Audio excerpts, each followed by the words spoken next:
नमस्कार मित्रांनो, अभ्यासवाणी या चॅनलवर तुमचं स्वागत आहे. अभ्यासवाणी रोज अभ्यास रोज प्रगती.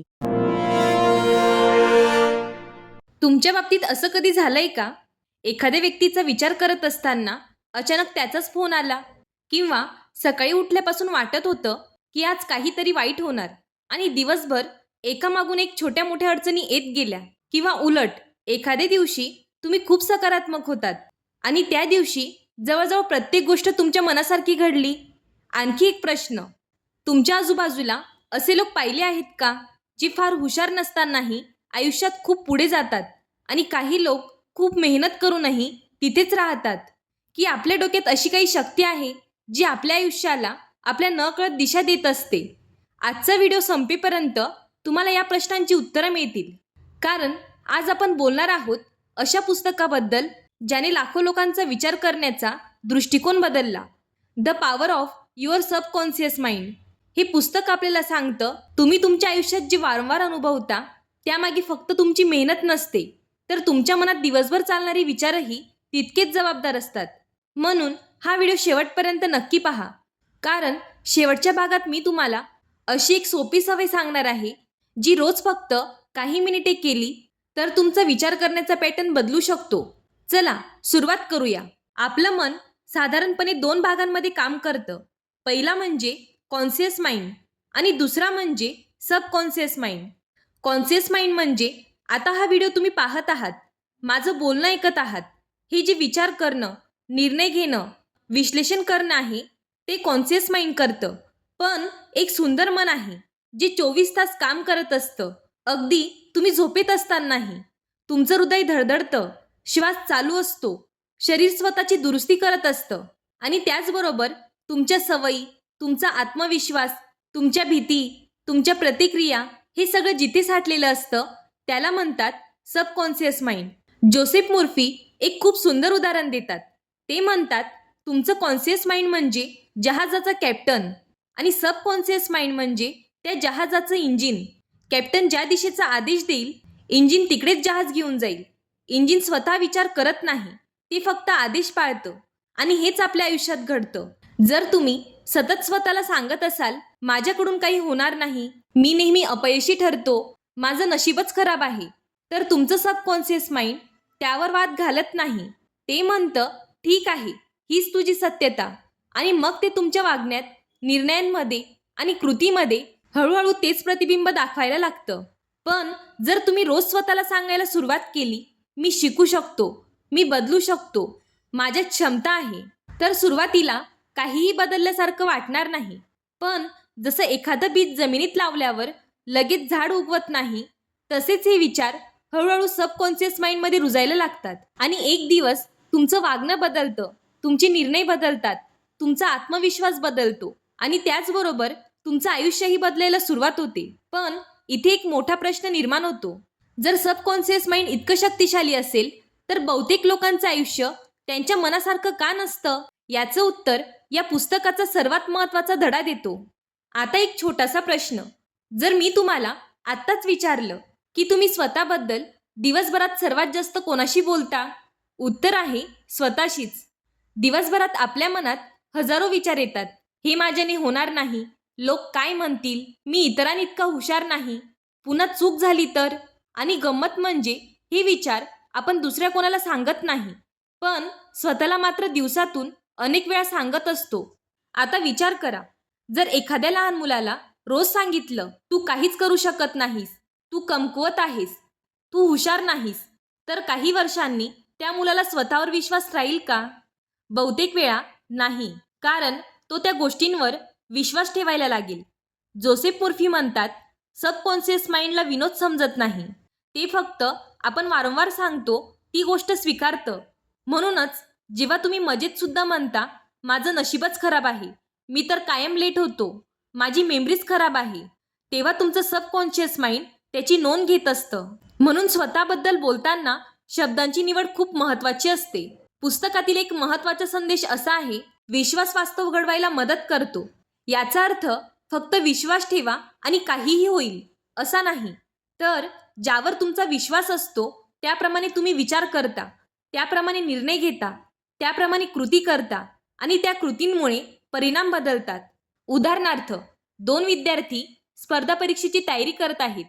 दोघांकडे समान वेळ आहे, समान पुस्तक आहेत, पण पहिला विद्यार्थी सतत म्हणतो, माझ्याकडून होणार नाही, तर दुसरा म्हणतो, पेपर कठीण असेल, पण मी पूर्ण प्रयत्न करणार.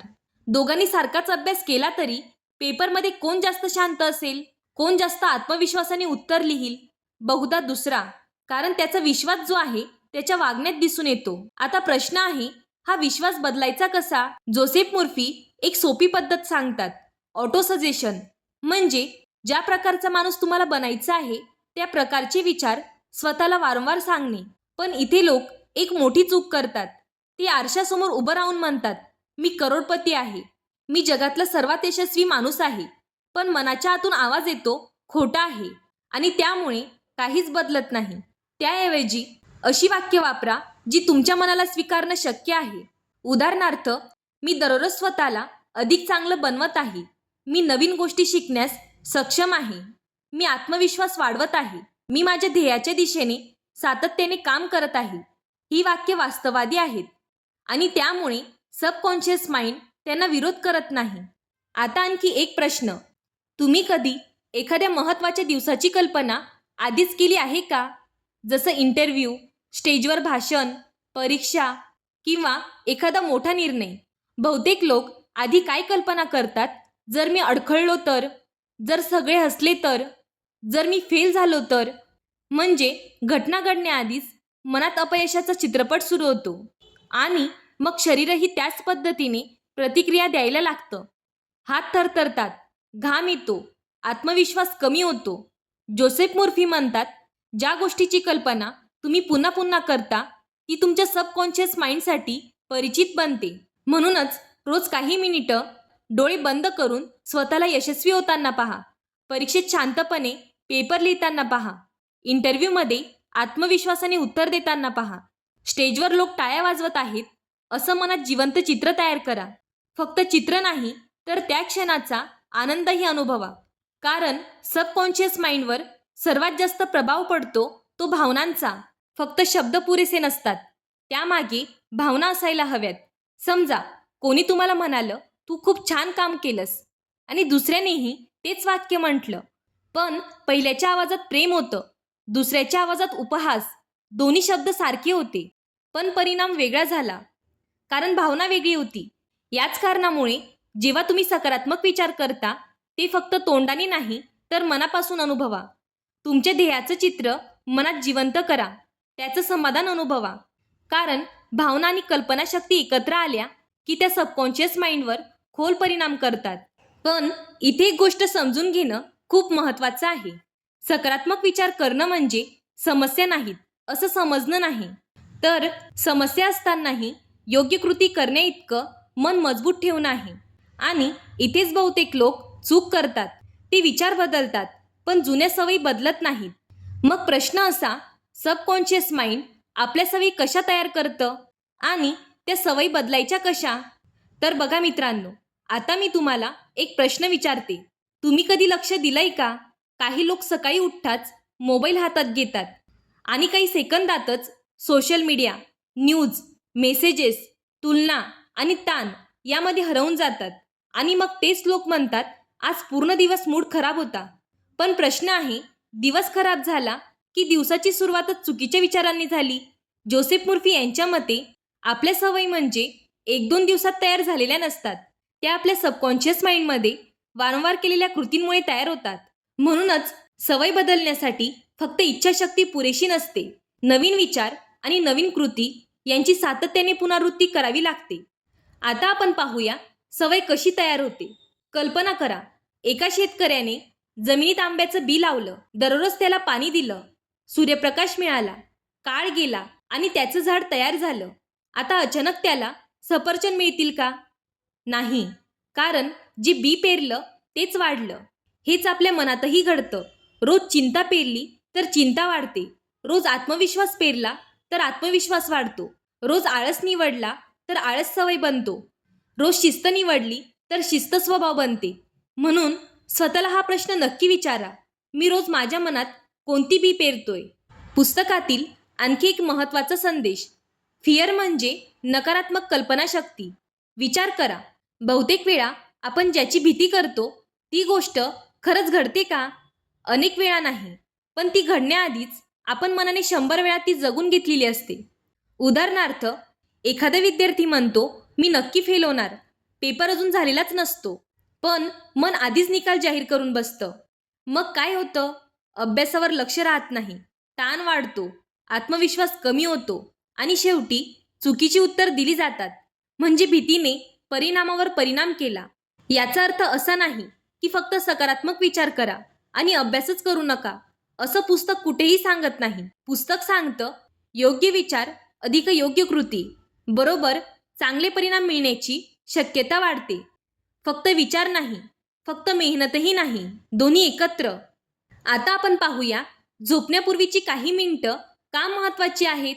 जोसेफ मुर्फी यांच्या मते झोपण्याच्या आधीची वेळ ही सबकॉन्शियस माइंडसाठी अत्यंत प्रभावी असते, कारण त्यावेळी कॉन्शियस माइंड शांत होत जातं आणि आतल्या मनावर विचारांचा प्रभाव अधिक पडू शकतो. म्हणून झोपण्याच्या आधी दिवसभराच्या तक्रारी आठवण्याऐवजी फक्त 2 ते 3 मिनिटे शांत बसा, डोळे बंद करा, तुमचं ध्येय मनात आणा. समजा तुम्हाला स्पर्धा परीक्षा पास व्हायची आहे, तर स्वतःला निकालात तुमचं नाव पाहताना कल्पना करा. घरच्यांच्या चेहऱ्यावरचा आनंद पहा, स्वतःच्या चेहऱ्यावरचं समाधान अनुभवा. हे करताना मनात एक वाक्य पुन्हा पुन्हा म्हणा, मी दररोज माझ्या ध्येयाच्या अधिक जवळ जात आहे. ही जादू नाही, हे स्वतःच्या विचारांना दिशा देण्याचा सराव आहे. आता आपण पाहूया, सकाळची सुरुवात कशी करावी. उठल्यावर पहिल्या 5 मिनिटात मोबाईल नाही, सकारात्मक बातम्या नाहीत, स्वतःची तुलना नाही. त्याऐवजी 3 गोष्टी करा. पहिली, आजचा दिवस कसा घालवायचा हे मनात ठरवा. दुसरी, स्वतःबद्दल एक सकारात्मक वाक्य बोला. तिसरी, आजचं सर्वात महत्त्वाचं एक काम निश्चित करा. लक्षात ठेवा, यशस्वी लोक दिवसाला प्रतिक्रिया देत नाहीत, ते दिवसाची दिशा ठरवतात. अजून एक प्रश्न, मन शरीरावर परिणाम करू शकतं का? पुस्तकात जोसेफ मुर्फी अनेक उदाहरणं देतात की मनातील विश्वासाचा आपल्या शरीरावर परिणाम होऊ शकतो. आज विज्ञानातही हे मान्य आहे की ताण, चिंता आणि सततचा मानसिक दबाव शरीरावर परिणाम करू शकतो. त्याचप्रमाणे सकारात्मक अपेक्षा काही परिस्थितींमध्ये व्यक्तींच्या अनुभवावरही परिणाम करू शकतात. पण इथे एक महत्त्वाची गोष्ट, याचा अर्थ असा नाही की गंभीर आजारांवर फक्त विचारांनी उपचार होतात. वैद्यकीय उपचार आवश्यक असतील तर ते नक्की घ्यावेत. पुस्तकाचा मुख्य संदेश असा आहे की शांत, आशावादी आणि स्थिर मन उपचारांच्या प्रवासात मदत करू शकतं. ती उपचारांचा पर्याय नाही. पुस्तकातील सर्वात मोठा धडा म्हणजे तुम्ही आज जिथे आहात ते फक्त कालच्या निर्णयांचं नाही, तर अनेक वर्षांचा विचार, विश्वास आणि सवयींचा परिणाम आहे. आणि जर ते सर्व हळूहळू तयार झालं असेल तर बदलही हळूहळूच होईल. म्हणून उद्या उठल्यावर चमत्काराची अपेक्षा करू नका, पण रोज 1% सुधारणा करण्याची अपेक्षा जरूर ठेवा. कारण रोजचे छोटे बदल एका वर्षानंतर मोठा फरक निर्माण करतात. आता शेवटचा प्रश्न, जर तुम्हाला माहिती असेल की तुमचं भविष्य घडवणारा सर्वात महत्त्वाचा संवाद तो तुम्ही स्वतःशीच करत आहात, तर आजपासून तुम्ही स्वतःशी कसं बोलणार? हा प्रश्न स्वतःला नक्की विचारा. कारण तुमचं आयुष्य बदलण्याची सुरुवात बाहेरून नाही, तर तुमच्या मनातून होते. आणि म्हणूनच तुमच्या सबकॉन्शियस माइंडमध्ये कोणते विचार पेरायचे याचा निर्णय देखील शेवटी तुमच्याच हातात आहे. जर हा व्हिडिओ तुम्हाला आवडला असेल तर तो अशा एखाद्या मित्राला नक्की शेअर करा, जो स्वतःवरचा विश्वास पुन्हा निर्माण करण्याचा प्रयत्न करत आहे.